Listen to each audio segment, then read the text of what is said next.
Welcome to our Superstar panel session. I'd like to begin this session, as we always do, by acknowledging country.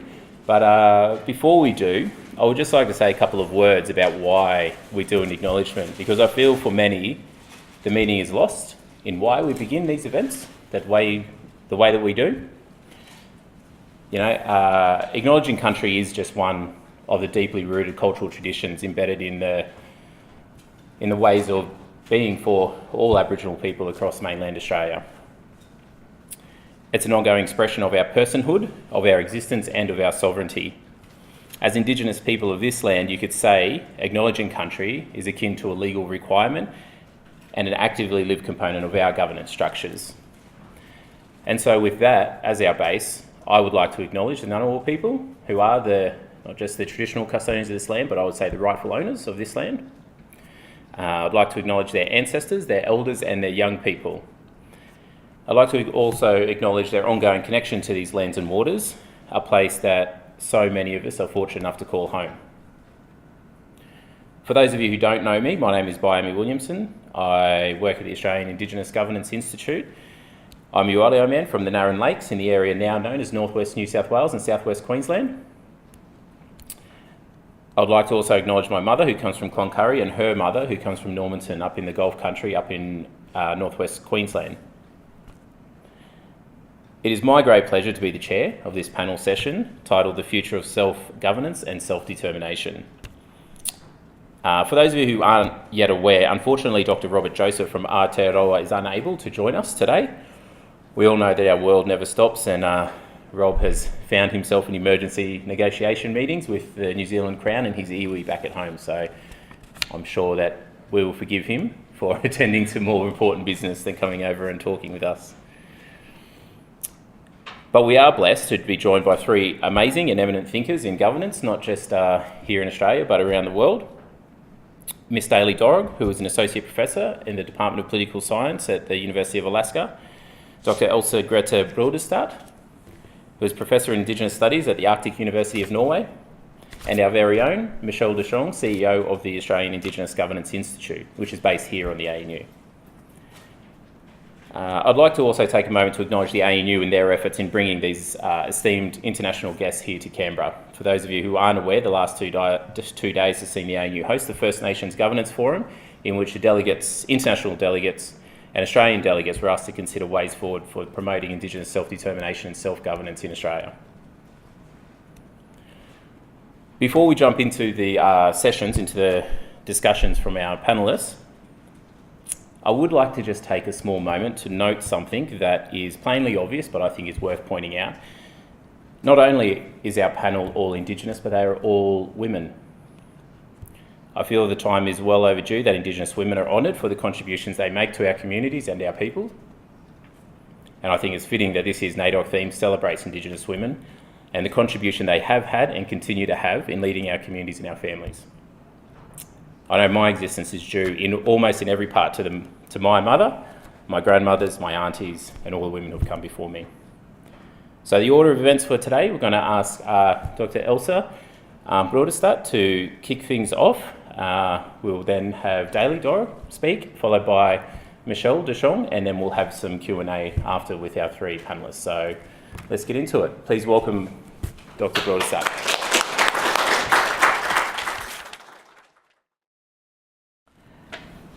Hui ologihtu.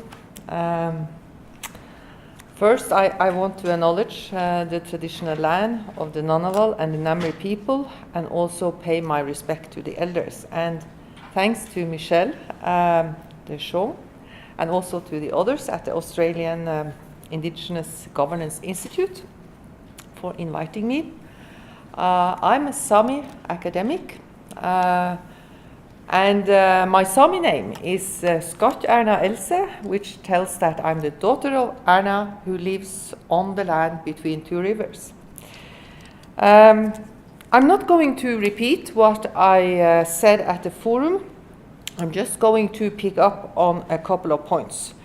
At the forum, I addressed the important period in Sami political history, starting with severe conflicts in the late 70s, followed by new political and legal arrangements and new and improved mechanisms of Sami state interactions. Here I want to address 3 points. The historical depth of the recognition of the Sami as an indigenous people, a few principal aspects linked to the period of change during the 1980s, and lastly also the Sami Parliament's role as a self-governance body. So about the historical depth, and that's also why I have the map here. As I mentioned in my talk 2 days ago, the Norwegian nation building became a story about assimilation of those groups that were not regarded real Norwegians. But earlier, in the 17th and the 18th century, state authorities, and that was the Danish king because Norway was in union with Denmark, recognized the Sami as the elders, as the original inhabitants of the land. And moreover, this early recognition coincided with state formation processes, implying that this early acknowledgement has more to it than being only historical descriptive. It is intriguing due to the direct connection to state formation and settling of borders. So there you see the Nordic states with their borders, but over there is another map telling about the Sami traditional settlement area with culture and connections and language connections across border. And in fact, when the border between what's today Norway and Sweden was settled in 1751, the border treaty, and this is the border that goes here, this long border up there, was amended with a Lapp codicil, stating that the Lapps, and that was the name of the Sami at that time, that the Lapps should, in accordance to ancient customs, be allowed to move with their reindeers across the border into the other country. And the aim was to respect the customary rights, because the new borders could, the Sami could risk losing grazing rights based on ancient rights. And these notions were used in the Lapp codicil. Ancient customary rights. They also stated that the Sami nation or the Lapis nation should be secured in the future. And I think that's interesting. We are talking about 1751. I mention this because the Sami are not a treaty people, like the indigenous people in North America or the Maoris. But this legal document is a part of the establishing state sovereignty. So the Sami became intrinsic and integral part of this state formation process. And I think it's important to look back sometimes, to have this in-depth time perspective, because back home there are still those who oppose this recognition of the Sami as an indigenous people, still claim that the Sami are not real indigenous people. It's more of a recent phenomenon, it's more a modern phenomenon. So that's why I'm addressing it here. My next second point is the fundamental change that happened in the 80s. And that was due to this conflict, the famous Alta conflict in the late 70s. It was a conflict about building a hydroelectric power station on the river Alta in Finnmark. And the Sami protested in alliance with the environmental movement. Actually, the first picture is from a small Sami community where they protested. It was actually the plan to dam that village in the early 70s, and on the signs it says, "We came first." So it was a hunger strike, there was civil disobedience. Even Sami women from that village went and occupied the Prime Minister's office in Oslo. So what happened in the aftermath of those conflicts it's called the silent revolution due to the fundamental change. And yesterday in one of the sessions it was a reference to the dual track strategy, namely the necessity to work towards national authorities, but also to anchor the work locally.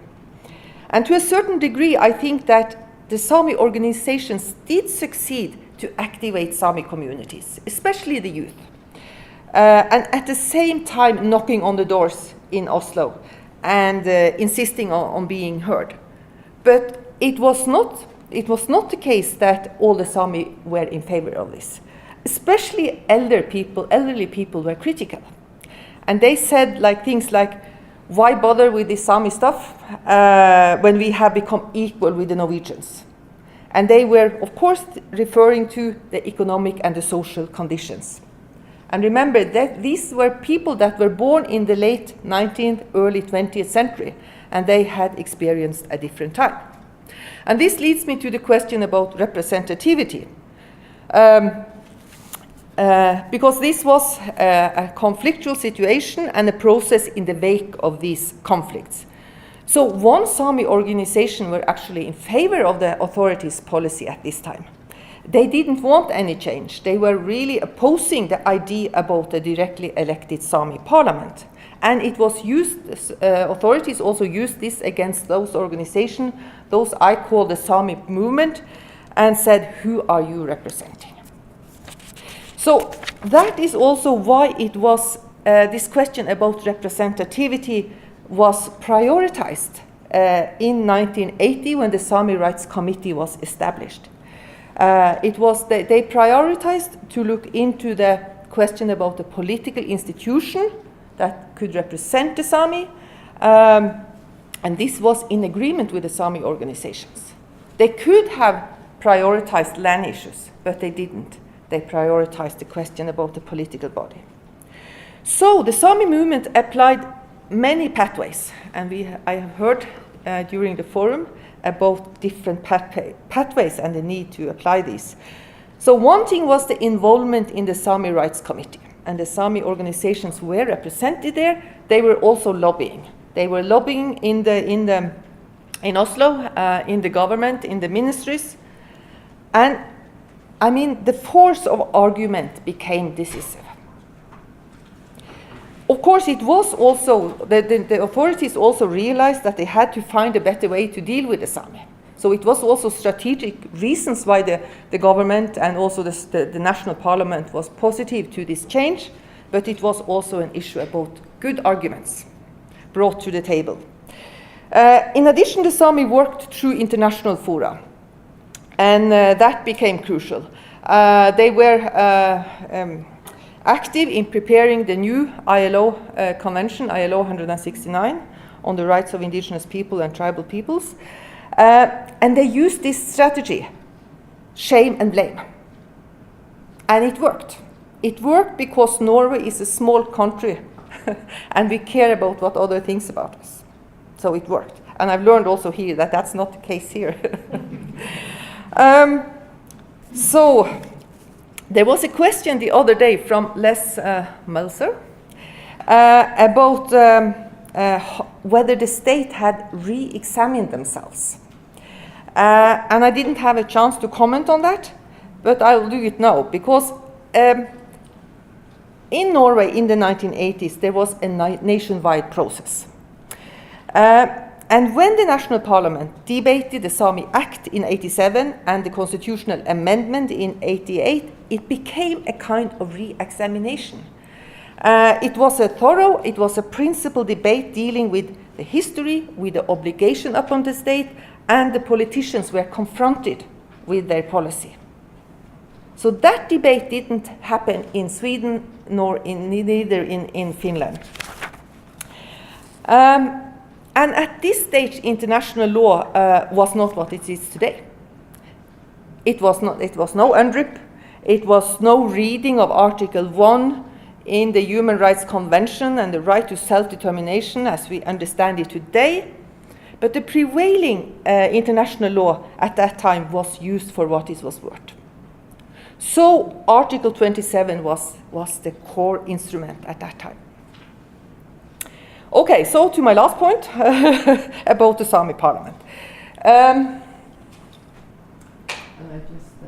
This is what I not talked about this, but this gives an overview of the development in this decade, the silent revolution, the 1980s, and forward. Okay, the Sami Parliament. The Sami Parliament was established in 1989,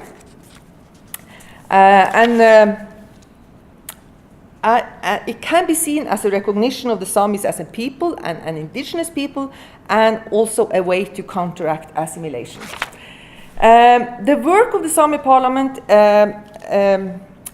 the principle of self-determination is crucial, but it's linked to a dimension of political interaction or even political integration, which is about multi-level governance, which is about consultations, and it's also a dimension of self-governance. It is a non-territorial model. It is a nationwide institution. And there are no Sami territories in the Nordic countries. There are no reserves. But there is, I show you the map, there is a traditional Sami settlement area. And on the Norwegian side, that settlement area covers 40% of mainland Norway. But that also means that the Sami are in minority in the whole area, and tiny minorities in most of the area, except from Inner Finnmark, where you have municipalities where the Sami constitute like 80 to 90% of the population. So that means that we have to, it's a different model than what you are talking about in a North American context, in a Maori context, or also here in Australia. Totally different.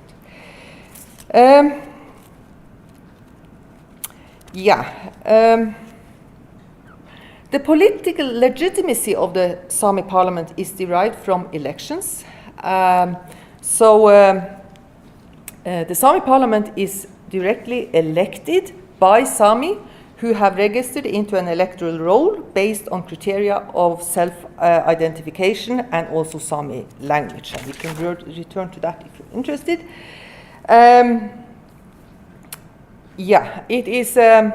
It has developed, it has assumed a stronger and more independent position,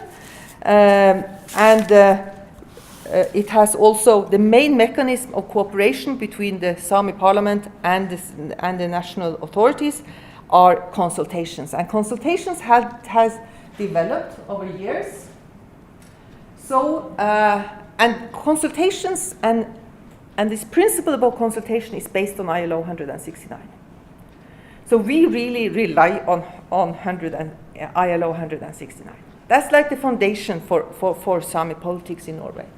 So in 2005, the Sami Act was adopted by the National Parliament based on consultations between the Sami Parliament and the Parliamentary Committee on Law in the National Parliament. Another development was the establishment of a consultation agreement in 2005, and now this consultation agreement is turning into law. So just a couple of weeks ago, the Sami Parliament debated a new draft legislation, which in itself is a result of consultations and consensus. Now, in this process, in this debate, UNDRIP has become central. How to interpret consultations, how should they be understood, how should they be practiced. So the Sami Parliament is very clear on that the right to self-determination is more than consultations. But on the other hand, consultations are a central element of implementing self-determination. And remember the context that I have been emphasizing. So it remains to be seen if this will turn into law. We hope that it will happen in August. I didn't say it when I spoke about this 2 days ago, but there are a party that is actually opposing this. That's the Progress Party to the far right. They actually are in government now with the Conservatives. So there is a risk, and that's the problem for the Sami Parliament. That's the problem for all three Sami parliaments, that there is always a risk about being meeting these problems in the national parliament. And that's also my last point. That's also why the constitutional recognition is so important, because it is a barrier towards party politics that can damage Sami rights and the work of the Sami Parliament. I stop there.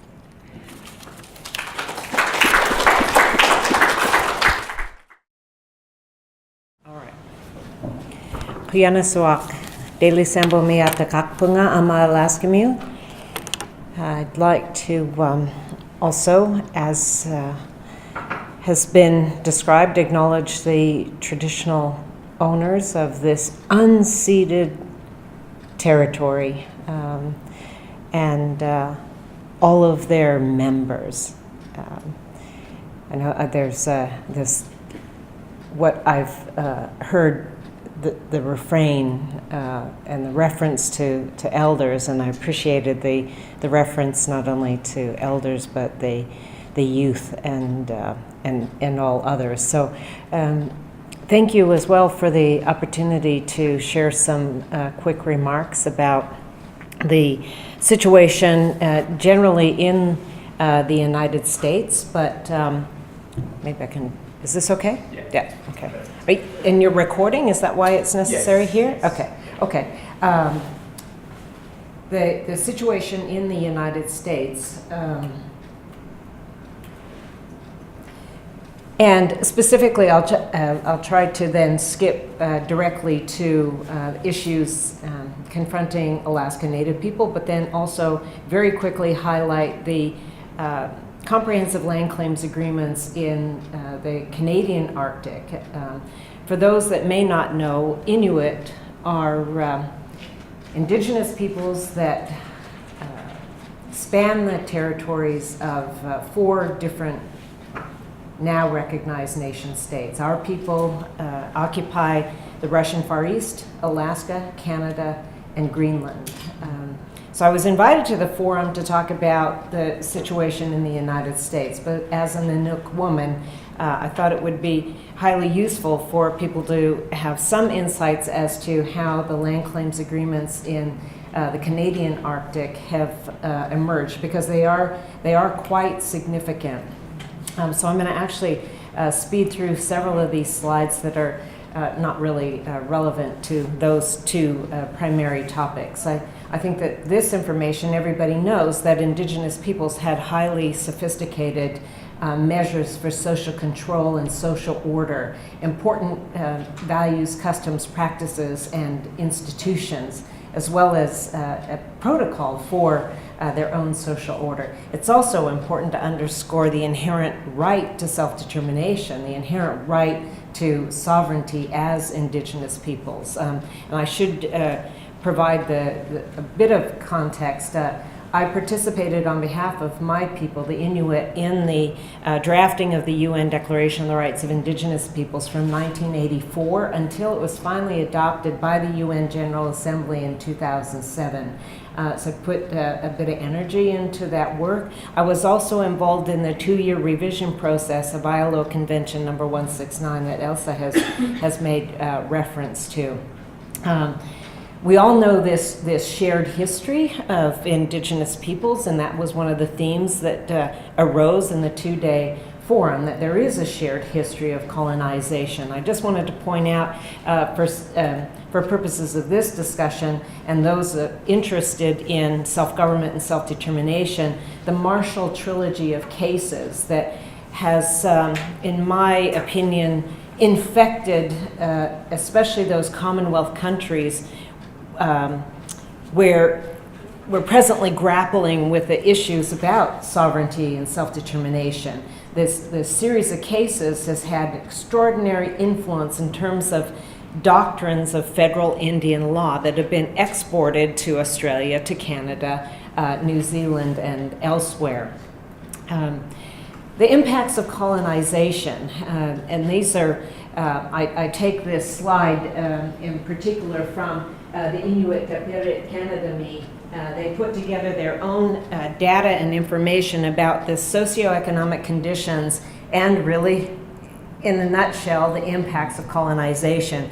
I know for a fact that we could easily find and replace the term Inuit with Australian Aboriginal and Torres Strait Islanders, Alaska Natives, American Indians, you name it. So we're all familiar with the impacts of colonization and the reality of them today. The massive loss of land. If you were to look at pre-contact maps, you would take note that it was all indigenous territory. This is just striking, the manifest destiny and again, the massive loss of land. In the United States, there are 567 federally recognized Indian tribes. And what this suggests really, and I think is an important element of this, is that the federal government, by virtue of the doctrines that emerged out of the Marshall Trilogy of cases, prescribe the who is and who is not an Indian tribe, and the content of their right to self-determination. Nevertheless, as the Assistant Secretary of Indian Affairs has the power to do, is to prescribe on this list who is and who is not a federally recognized Indian tribe. But more significantly, it's important that I underscore that language, the preambular language to this listing, does in fact reference the government-to-government relationship between the United States and Indian governments. Again, in large part by virtue of the results, the jurisprudence in the Marshall Trilogy of cases. Today, tribal governments, the 567 across the United States, including the 229 that are in Alaska, they do have the power to determine their own governance structures, pass laws, engage in various different measures of social control through tribal policing, tribal courts. They do conduct a vast array of direct contracting by virtue of their government-to-government relationship with the federal government. So education, healthcare, a wide range of things. Roads within their communities and other infrastructure, probably healthcare and also justice, in particular in the way of violence against women. Quite a lot of funding flows through to tribes for these essential initiatives. I want to point out that on behalf of Alaska Native tribes, that the Indian Reorganization Act of 1934 was amended in 1936 to apply to Alaska Native communities. So those pre-existing orders of social control and protocol and so forth, many chose to organize as traditional councils, or what are referred to as IRA tribal governments. And they too offer all kinds of services. They're engaged in direct contracting with the federal government. However, this was all complicated very heavily by the discovery of oil in 1968 on the North Slope of Alaska, which then triggered the need for clearing of title before oil development could take place. The indigenous peoples, and especially on the North Slope of Alaska, where the oil was discovered, screamed trespass, because industry was trespassing on native land.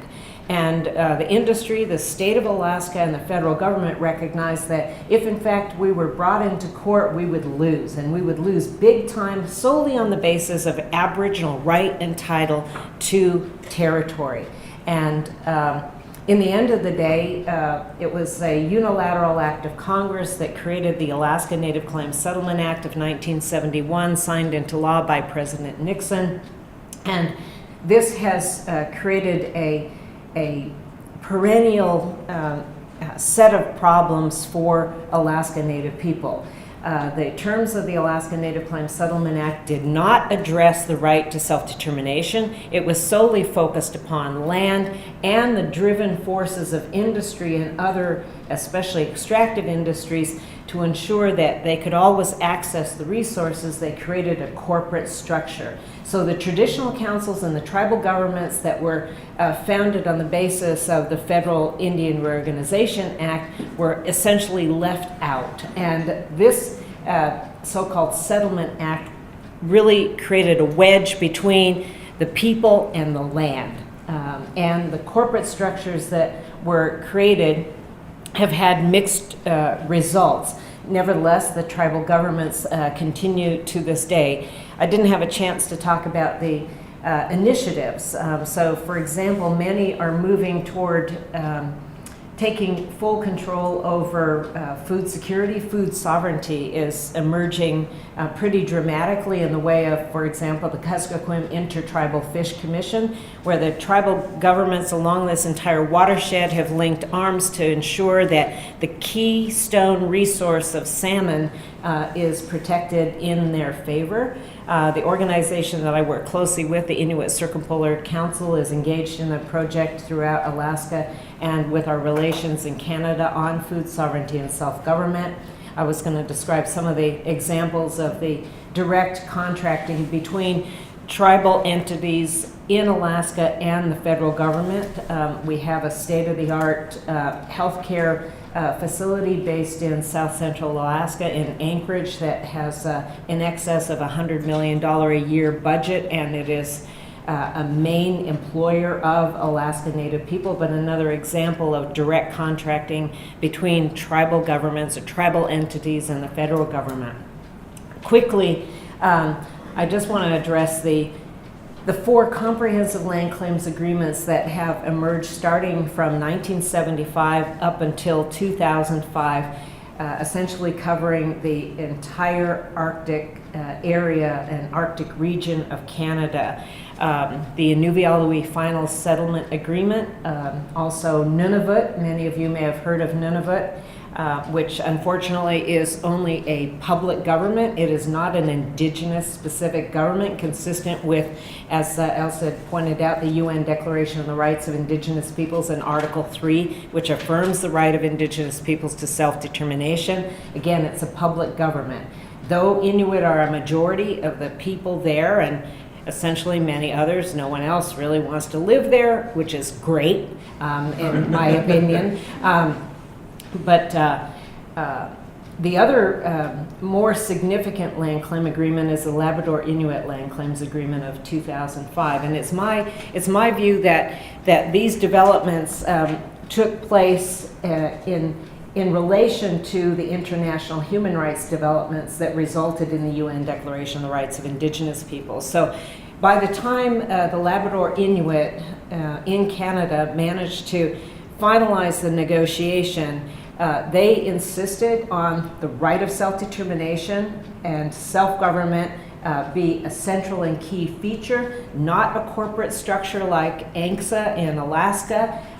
So the right to self-determination is front and center. This also means that the Labrador Inuit can charter their own economic development arm if they so choose, because they have substantial territory in terms of surface and subsurface rights affirmed in this modern-day treaty, which also is protected by Section 35 of the Canadian Constitution, affirming their treaty rights. So it is a modern-day treaty. More significantly, their rights to hunting, fishing, and all kinds of other harvesting are guaranteed and entrenched in this modern-day treaty, as well as, significantly, the 12-mile territorial sea consistent with the UN Convention on the Law of Sea. And this is huge. Maori and the Treaty of Waitangi and the foreshore, it's comparable, but for this particular case, not only rights to terra firma, but also rights to the marine area consistent with the existing UNCLOS. And this is significant because Inuit are a maritime people. We rely upon the ocean, the coastal seas. Marine mammals are essential to the cultural integrity and the survival of Inuit. So the Labrador Inuit Land Claims Agreement really sets itself apart from the other comprehensive land claims agreements in Canada.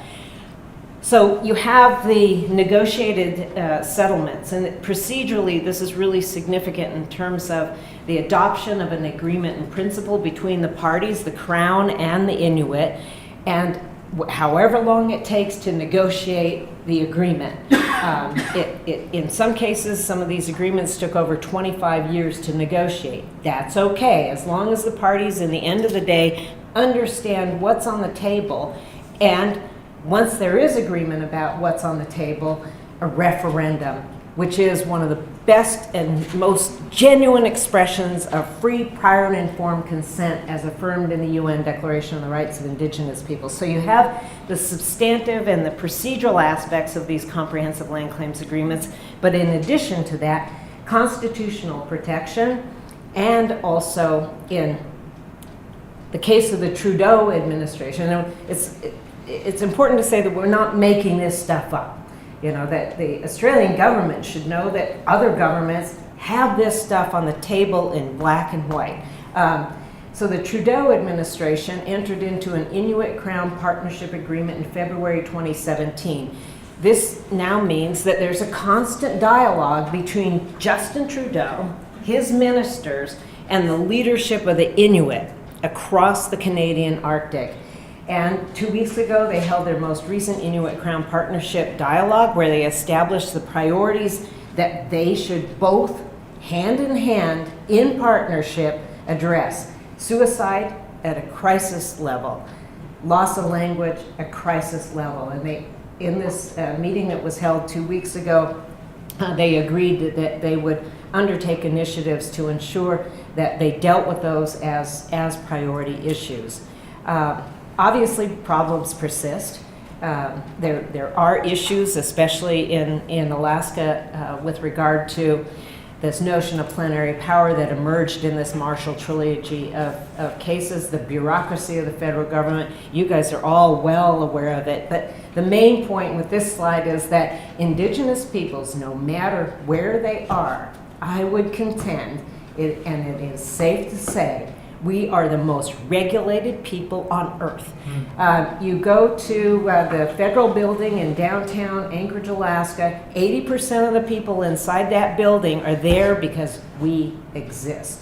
And you can imagine the number of problems that arise just on the basis of the bureaucracy that exists. Everything about every part of our day-to-day lives is regulated by the colonizers. And this is where international human rights standards, especially the rights affirmed in the UN Declaration on the Rights of Indigenous Peoples, are crucial. And as individuals at the forum indicated, Article 3 is in international law regarded as the prerequisite to the exercise and enjoyment of all other rights, meaning that it is required, it is essential. And the rights that are interrelated, interdependent, and indivisible from the right to self-determination, in my opinion, have been fairly comprehensively addressed and affirmed in the UN Declaration. I think that it's important in terms of the dialogue and debate here, and it was referenced in the forum, that the whole of the society needs to understand the content of these rights, how they're operationalized, how they're essentially enjoyed and exercised by the Indigenous peoples concerned, as well as the economic dimensions of them, and now, especially in the face of climate change and other major changes in the environment, that they're all interrelated, that they all have potential for adverse impact. We need basic respect for and recognition of our human rights as Indigenous peoples collectively, but also as Indigenous individuals. And thanks for your attention. I just want to make a comment that this is a photo by a good friend of mine, and of course the whole community is hauling out a bowhead whale. I said that we're a maritime people, and for the Inupiat across the North Slope, where oil was discovered in 1968, this is the primary species. And I love the photo because it is the whole, it's the community, it's everybody, men, women out there hauling a several-ton bowhead whale in so that they can survive. So, Piyama, thank you.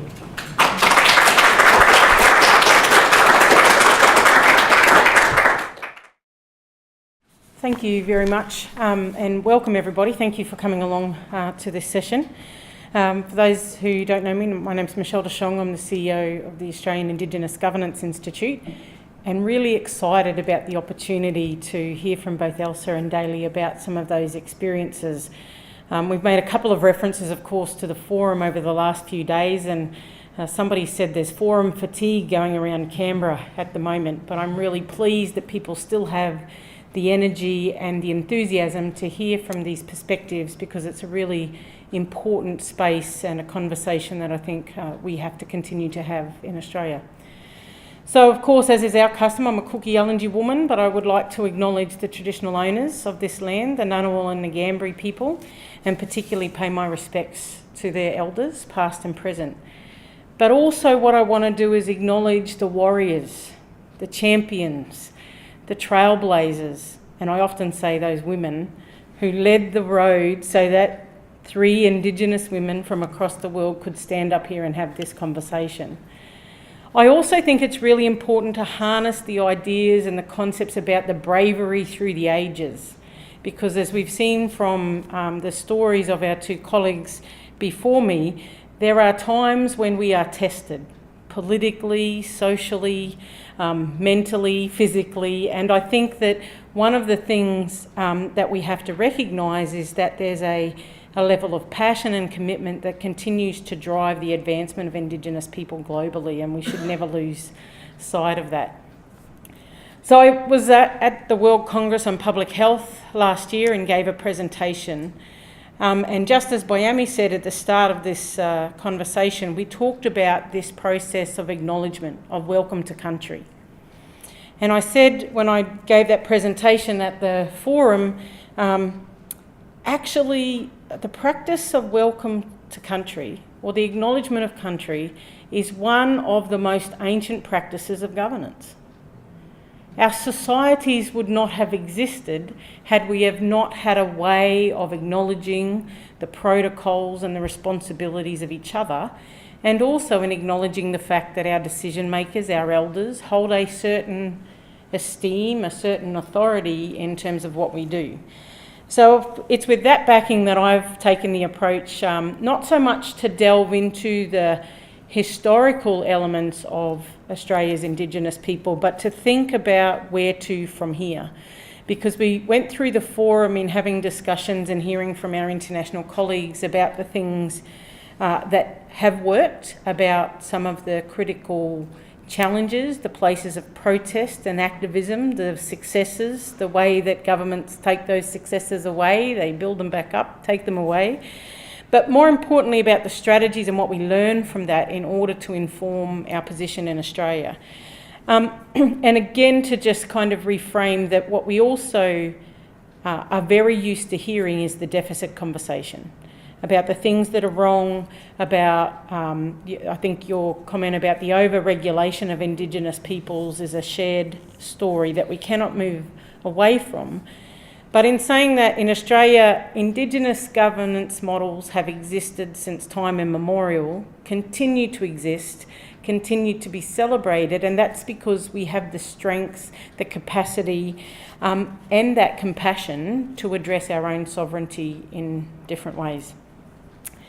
But this word sovereignty, I think, is a really important place to start, because for everybody, it means something different. So I was thinking about that, because I used to be a person that was like, sovereignty, is that really what we want? Because my ideology around sovereignty looked like having to give up a whole range of things that we've become accustomed to in our contemporary worlds. But I've learnt now and thought about how I describe my interpretation of sovereignty, and what I say is that I think it's about acting and behaving in a way that is determined by us, for us. That it's not about being shackled by the colonial constraints that have been imposed upon us, but to more broadly think about the things that we have control over, the things that we want to do and be, and to put all our energy and effort into actually making those things a reality.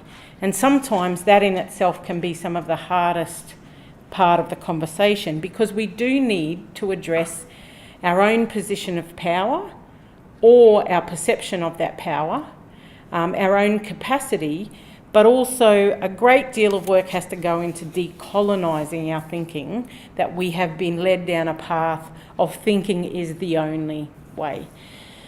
So I went to this conference a couple of years ago. It was held by Progress Australia. It sounded like a really awesome idea. We were going to map out what Australia would look like by 2050.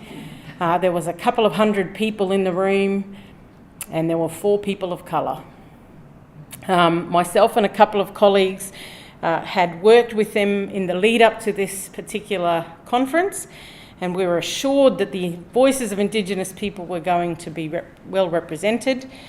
And they started off the day showing me a picture of the 1960s Australian housewife and the man who went off to work in his suit and tie, and that was kind of the framing of the reference that says, now what we want to do is go, oh, look how far we've come from that, because we no longer have those tragic women's ads about being in the kitchen and celebrating the new oven that's come on the range, to what would this look like now in 2050, and what is the Australia you want to see, which promptly meant that I had to take the microphone and I said, I'll tell you what it won't look like.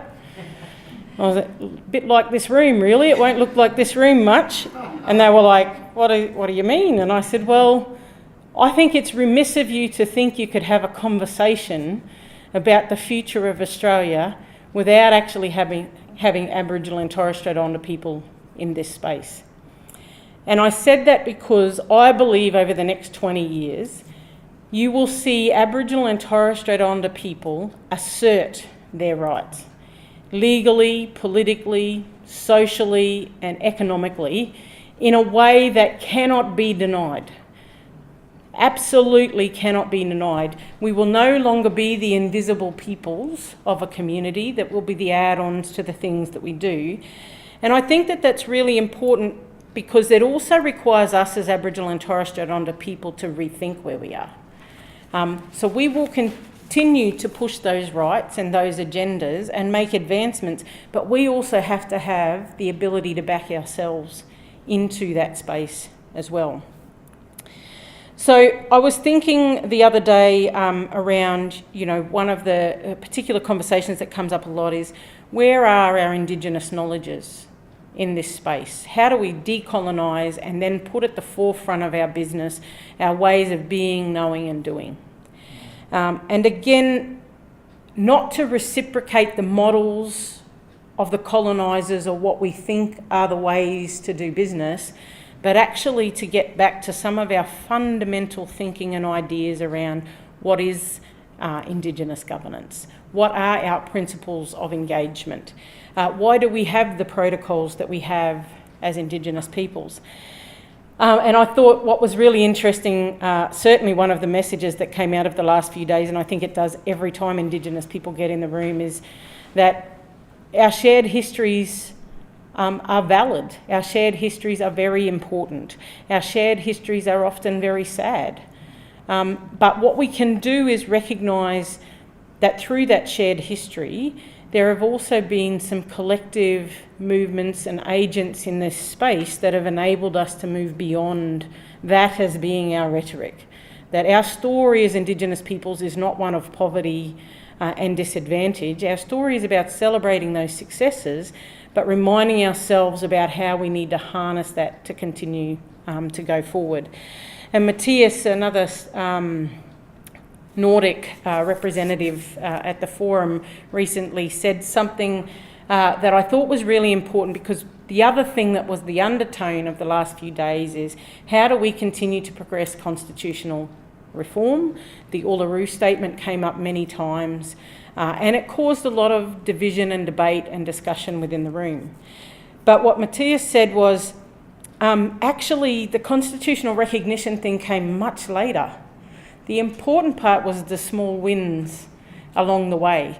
So when you get these wins in a legal and a political and an economic way, then you can start to see a collective progress that leads to a much more coherent argument around constitutional reform. So what I thought I'd do is I'd talk about, I've kind of identified 5 particular areas that I think are really important and really fundamentally timely in terms of us saying, we now need to shift our power to act as sovereign peoples. We need to think about who we are, where we want to be, and to reframe our behaviours and our language to actually match up with what we're telling other people. So in some of that, it's about acknowledging we've got a whole bunch of our mob who are not on the same journey as us, that they're disengaged from the conversation. They think that this constitutional recognition one is so far removed from their day-to-day experience that it's not something they need to invest energy in. So how do we actually have conversations in our communities, at our homes, through other avenues that actually allow people to see their place in this space? So the first thing I wanted to talk about is the conversation around constitutional recognition and, of course, the Uluru Statement. And I need to say that I think there's validity in all elements of the recommendations, but I do believe that the constitutional recognition conversation, we're already in our 10th year. We're tired, and we've said that we're kind of going around again for the 5th time with some joint select committees and some consultations and some other things. Now, there's a small number of people that are currently leading that charge, and they're doing a very good job in trying to progress that conversation. But for me, the part that's really important in this is there's something we can do now, and that's with the truth-telling. The other stuff will come in terms of political space and timing, and, you know, the other question of for whose purpose are we trying to seek that in the first place. But particularly, I think the truth-telling is that underpinning of recognition of our histories, as we saw from the slides before, but also addressing the intergenerational trauma that exists, that is often a barrier to lots of our communities and our people moving forward. So for me, at that very local level, at your community table, in your workplaces, when you read the newspaper, have a critical eye on the stuff that isn't being said. And even this morning, if you have had a chance, The Guardian did a report on the press club address yesterday. And there were 2 things that were taken out of context, I think, in that comment. Mr. Dodson made a reference to his brother Pat being in the Parliament and was saying that the parliamentary system works in this particular way, and because of that, he's not my representative in the Parliament. So, of course, that quote was in The Guardian, well, he's not my representative, which is kind of setting up a position that has no context in terms of what the debate was. The other part was it referred to Vicky Kapalis, who was one of the other panel members, and it said an Indigenous activist. And I went, pretty sure she's the UN rapporteur on Indigenous issues. But this is the laziness of the Australian media and journalism. And it's actually one of the most critical places to start.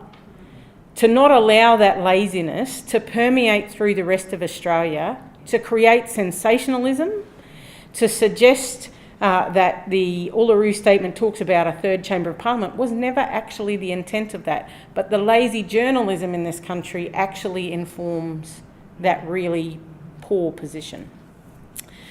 The second thing I wanted to talk about, and I'm pretty sure that most people here would be very familiar with the situation around native title in this country. Native title was one of the most divisive pieces of policy ever implemented. It has had its challenges, but regardless of that, I think the one thing we can take from native title is the fact that it has been an enabler to decision making and to leverage a position of negotiation and partnership, particularly for those people who've had successful determinations. One of the processes that happens in this country at the moment is you get the native title determination, and then the next step is the government gives you an amount of money to set up your prescribed body corporate, or PBCs for people who know that space. So this comes with some reciprocal arrangements. including the overregulation of everything you do, how you'll set up your governance structures, how you will operate, who you will operate with, and that you can't actually advocate for a whole bunch of stuff. You just need to kind of comply with these conditions. That, our friends, is called the Katzie Act, or the Council of Aboriginal and Torres Strait Islanders Act. And I actually use that as a bit of an analogy internationally to say, in the absence of the kind of treaty negotiations and the Indian Acts and all of those things that our other global friends have, to us, this is kind of our internal Indian Act, yeah?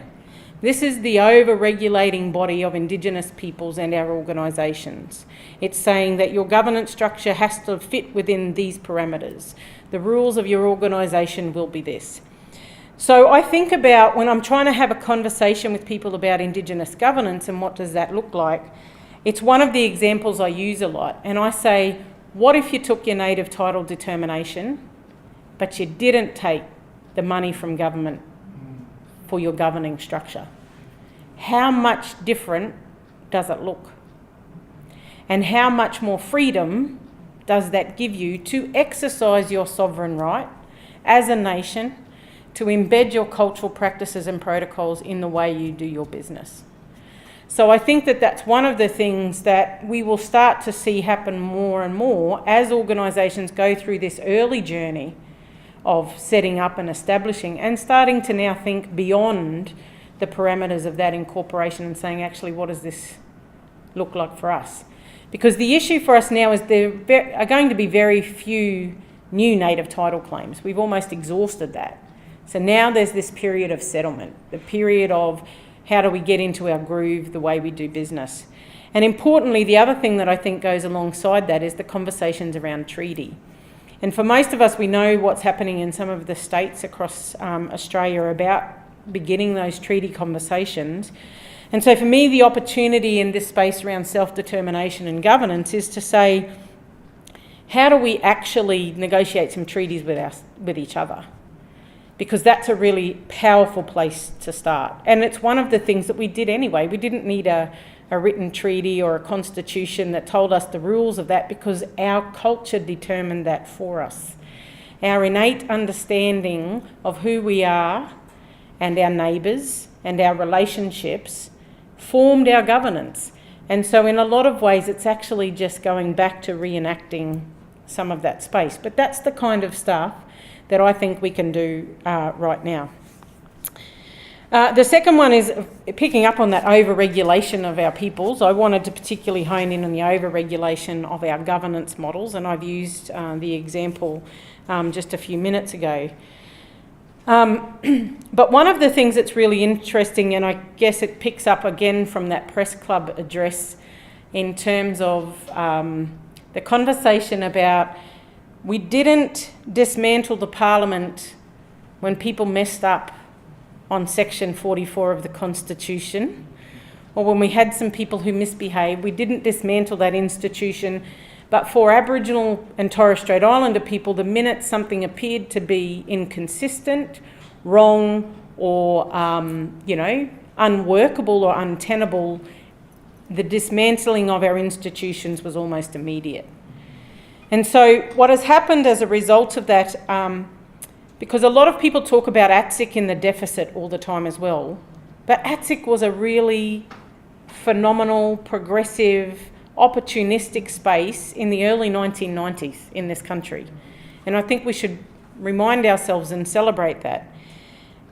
Yes, it had its complexities and its challenges, but what we've now seen, and it's again just a perspective of my own, is to say that what we've now seen is our Aboriginal organisations have almost taken on the responsibility of being the service delivery arm of government. And in doing so, our organisations are not actually addressing some of our own sovereign rights. We are still being regulated through a contractual arrangement to say, this is the purpose of your work, this is the funding you will get on a non-continual basis. And our communities need that. We need that to survive and create employment and to be at the front line of our communities. But what we can also see is there's a really interesting strategy about still maintaining some of that control around our organisations and the things that we do in our communities. So for me, the opportunity that exists out of that is again this reframing of who are we, who do we want to be, and how do we set our priorities based on our needs and use our own knowledge, behaviours and influence as the way to address those challenges. One of the other roles that I have is there's an organisation in Australia called Supply Nation, which is helping to support the development of Indigenous businesses. And we had a trade show just recently, and in the last 4 to 5 years, we've gone from 150 registered businesses to 1,000 Aboriginal and Torres Strait Islander owned and registered businesses in this country. And for me, that's one of the critical elements of our sustainability. How will we create our own economic independence to be able to be in a position that says we do not need to be constrained by the government contracts and the government service delivery models, but to actually say, these are our priorities, we are not diverging from those priorities, we will use our own people and our own money to address this. And that is a much more powerful position to find ourselves in than the one that I think we're currently on a bit of a cycle to. The other one is, of course, none of this can happen without some political mobilisation, and in this country, and thank you for the information around the Sami Parliament, I always think about how closed off people are to different models, or people just see the end game as being the room where they all sit, instead of some of the mechanisms that actually have to be in place in order to get greater minority representation. And so for us, I think the idea around reserve seats in Parliament is not one that Australia is going to come to very soon. And if we've gone 6 rounds on constitutional recognition, I reckon we'd go about 20 on a conversation about changing the makeup of our Parliament. But that's not to say that there aren't lessons about how we use the formal political space to inform our own sovereign right. And they can be quite contesting, but an important position to put ourselves in. If we get more Indigenous people as representatives of Parliament through the processes that currently exist, local, state and federal levels, it means that they are at the table when the discussions are happening and have an opportunity to respond. If we don't have people in those places, we come later on. They may or may not consult with us, they may or may not take back our position. But more formally, what I was thinking about in that space is to kind of say, where is the political mobilisation of our own people? So what are some of the strategies that we use in political engagement for that formal space, and why are we not using it every day in the way that we expect our leaders and our representatives to behave, and also to represent our interests? And I think about that in terms of this conversation too. So to build good nations, you need good leadership, right? But there's a very big difference between the leaders that are invested in their own outcomes versus the leaders who are nation-building leaders. How does the value set of our leaders actually inform our outcomes? And I think that that's an important lesson around our political engagement. We don't want people who are not going to listen to us and respect our views. And so what can we do in our communities and in our respective nations to start that political mobilisation in a different way? And finally, the last thing that I just wanted to say was that we have to kind of get back to this place where we share some of our thinking around the power shift. And I would say that because in this divisive world, it's, you know, when the bucket is small, we fight over it, and then we go, there's no room for you. There's no room for partnership. There's no room for development.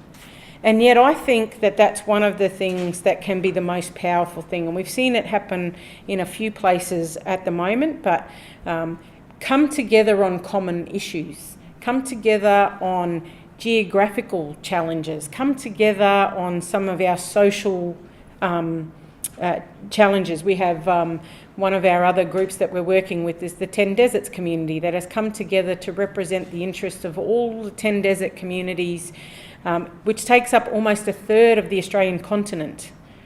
And they're saying, well, you know, despite the government's processes of reducing the funding for our Rangers program, we know that country's really important. We know that we want to continue to preserve our country, and therefore let's build an alliance of 10 communities to work together with a common cause. And so for me, again, it comes back to this conversation about shifting the power, shifting our behaviours and shifting our language to actually be something that is a tangible and useful way to create progress in our communities, but also to think about the opportunities that come from that. Instead of constantly being in competition, we can actually be in partnership. And finally, it would be remiss of me not to, of course, do a bit of a, where's AIGI in all of this? And for many, it's probably a very new organisation, but the Australian Indigenous Governance Institute wants to create a space in Australia that builds on the lessons of our international colleagues and partners, because why reinvent the wheel? We also know that our social and political spaces are not the same, but that doesn't mean we can't engage in strategies of different conversations. And so the Australian Indigenous Governance Institute will undertake a whole range of research and help build some case studies around what works and best practice. But also, we really want to build tools and resources so it doesn't matter whether you live in the desert communities of Australia or in the most urban areas, that you have access to resources and tools that you can use to embed your Indigenous cultural knowledge in your governance practices. And you can do that without fearing any kind of consequence over the overregulation or not adhering to the particular acts. Because there are ways that we've seen that work well, and I think one of our biggest challenges is to start to do that now so that you get to a place in 5 or 10 years and you go, you know what, government, thank you very much, but we won't take that money, we've got our own. And I think that that's a really important sustainability conversation, but also an economic independence one. And finally, I guess the other thing is we have also had a conversation a couple of weeks ago around Indigenous data sovereignty.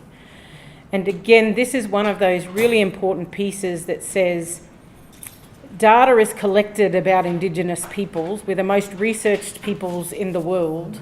That tends to end up in glossy brochures and is carried by third parties and is usually not accessible by our own people on whose knowledge and data you have. So we've developed a communique with our Australian colleagues around data sovereignty and saying that we no longer will work with any agency that does not respect the Indigenous governance of data for us and by us. So I'm really excited about the conversation, and I think the forum over the last couple of days has left us with that unanswered question about what does nation building or community development look like in an Australian context? What do we learn from the rest of the world? What's unique about us? But also, more importantly, let's just get it started. Because if we wait, and I think that's the challenge, people continue to wait for somebody else to tell us when it's time. So for me, those are the couple of things that I think are a really good place to start.